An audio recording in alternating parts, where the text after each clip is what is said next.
Hi. Hi, how are you? How's everything? I hope you're doing good. I hope everything is cool, great, and dandy for you, and that you're having a cool day. I've had this book recommended for me for a long ass time. I'm gonna be honest with you. The only reason why I didn't pick it up, I was interested in it, but the only reason of why I didn't pick it up was because I didn't understand it. I didn't understand if it was a standalone or a series or if I needed other books, and then I looked them up and I couldn't find them, so I was just like, maybe they're not available here, and I just was confused. And I'm looking back at my younger self 2 weeks ago. I am probably the dumbest fucking person that I've ever met in my entire. And then I figured it out.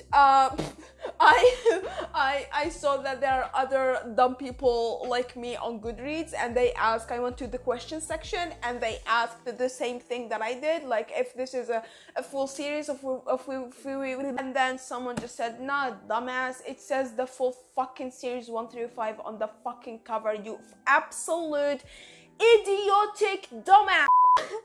The Mindfuck series by Saint Abby. Yeah, so it's time. I've had it for a little bit and I'm going to read it now. And I wanted to vlog it because apparently it's like shock value, whatever. It's like shock value, and it's supposed to be really good if you like messy thingy. And honestly, I want to be good, so I hope this is good. So I'm going to read it and you are going to follow along with me because I'm making you follow along with me. I'll just see you in the update. Bye. So I just finished the first part of the book, The Risk, and I was a kind of a roller coaster, not a huge roller coaster, but like a mediocre roller coaster because, okay, pros and cons. Cons, it's a little cringy. Just the characters, it's a little cringy. It's like old people humor. It's just a little bit cringy. I don't know if it's my fault or not because I'm not in the best mental state, but the tiniest bit hard to follow, like the way it's laid out. Not the way it's laid out, but the way it's prescribed, like the scenes and stuff are prescribed. It's just like I'm here and then, oh no, I'm not here. I'm supposed to be in the kitchen, and then you think that you're still in the kitchen, and then, oh no, I'm in the car, you know what I mean? It's like kind of like that area of like being mildly hard to follow. I love it. I mean, I still have a lot to go through. It's a 700-page book and I'm just like 100 and something pages in. The dedication for the second part, Sidetracked, literally, I just finished crying. Literally made me cry. It's the stupidest thing ever because it's like, oh, like you're fucking killing people and then, oh no, I'm crying, you know what I mean? This is for the ones who lost their voice. This is for the ones who wish they could be Lana Myers. This is for the ones people still whisper about. This is for the ones who fight every single day to forget you're not alone. Also, another pro, it's good at keeping you like intrigued. If nothing like really that much is happening during a chapter, you still want to know more, and that is so important to me. And it especially is important when you have a fucking of a book. It's a problem actually because it is a 700-page book and I do not want to let it down. I don't want to like stop reading. I'll see you after I finish the second part, which is Sidetracked. So okay. I'm not gonna pretend that I wasn't crying, and I'm gonna probably tear up again talking. I'm in the process of reading the Mindfuck series, and I just hit 300 subs, and thank you. When I hit 100, I did a whole thank you video. I was fucking shocked, like who the fuck would like me enough to be there? Anyways, the second part I just did a short because it felt like pathetic to do an entire video, and now I don't know what to do with my life.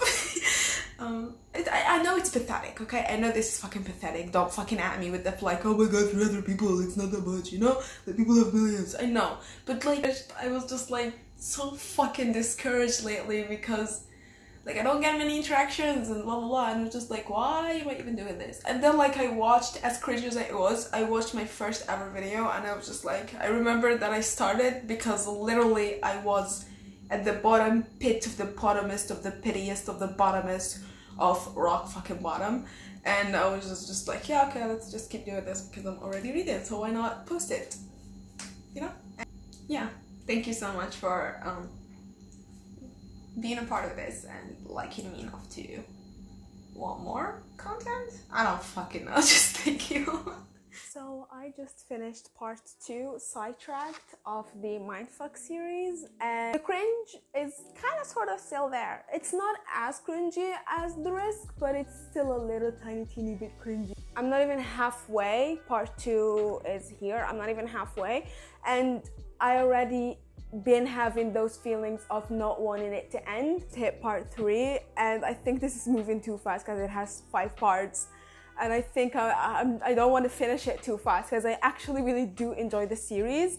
I am so thankful that it's not individual books, because every one of them ended in the worst fucking cliffhanger to ever fucking exist in the history of books. The Risk was just introducing the characters, introducing Lana, the killer, this is not spoiler, the killer, and the FBI agent Bennett, Logan Bennett, who's trying to catch Lana while working on other cases. And The Risk, the title of the first book is basically, you know, the risk she's taken by being with Bennett.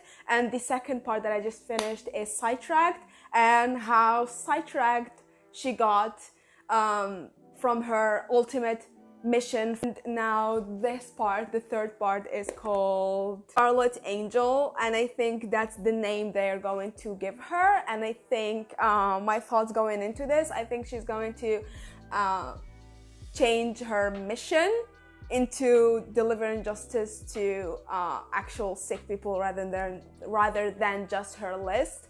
But I really like it so far. I am still super freaking surprised at how I am absolutely in love with a 700-page book and not wanting it to finish. And actually not even halfway through, I still don't want to move too fast. Spice, by the way, I know people are interested in spice, and you might even either click on this just to know how spicy is it.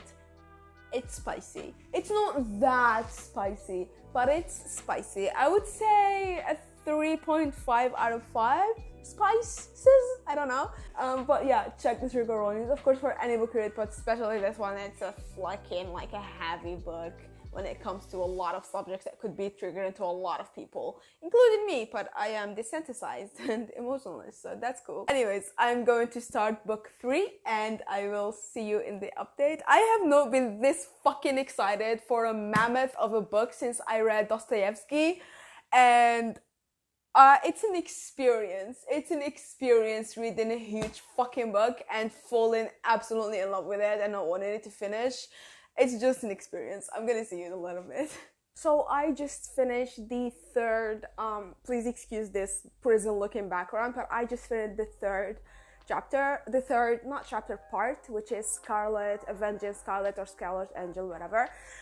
So in this part, we basically, a lot has happened. We got closer to the town that Lana got her, the town that made Lana what she is, basically, and we're discovering with Logan what's going on, and we've gotten way more to the story because Haley demanded to know more, basically, and still the same feelings. Lana feels a little bit cringier, unfortunately, because she's like getting in her head. She's a little bit narcissistic, unfortunately, and now it's not like she's driven by vengeance or what happens to her, but she's driven because she thinks she can, which just makes it seem a little bitty bit cringy, unfortunately.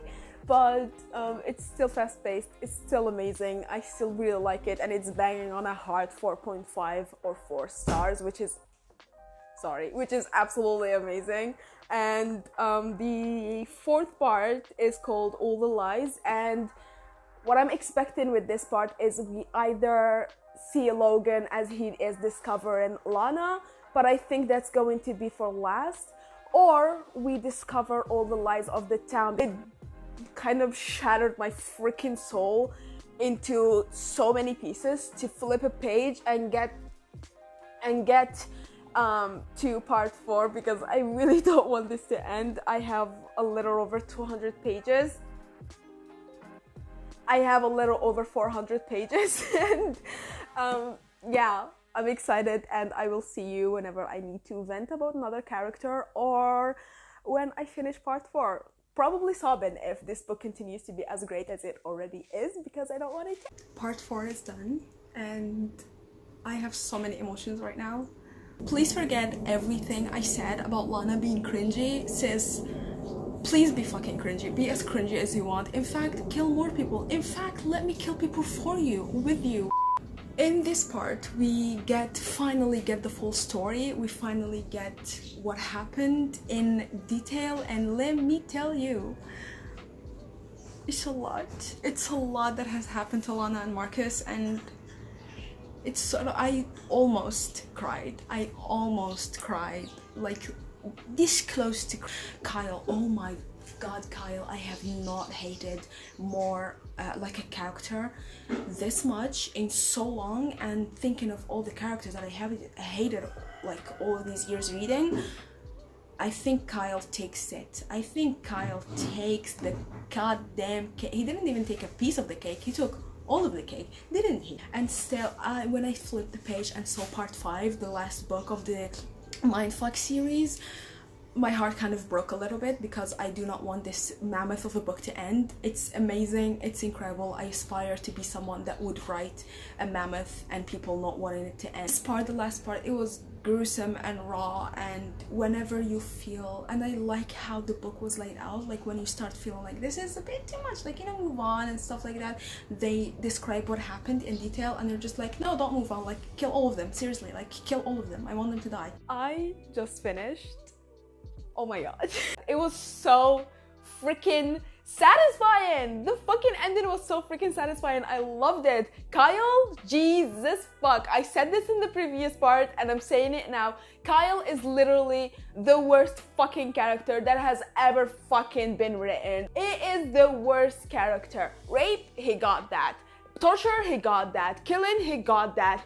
Fucking pedophilia, he got that. Bitch is the worst person alive, and his death was immaculate. It made my heart so freaking happy to watch him die. I never thought that I would utter these words, but I never felt happier when someone died. I freaking hate the situation that happened in this book where someone is like, everyone knows that someone is bad, and then, or someone is doing something awful, but no one says a fucking word. Oh my god, and people just move on with their lives and no one says anything. I freaking hate those situations, and this fucking book, I literally, my review of it, I'm trying to like actually review a right review for every book I finish. My review of this was, this gave me so much fucking anxiety.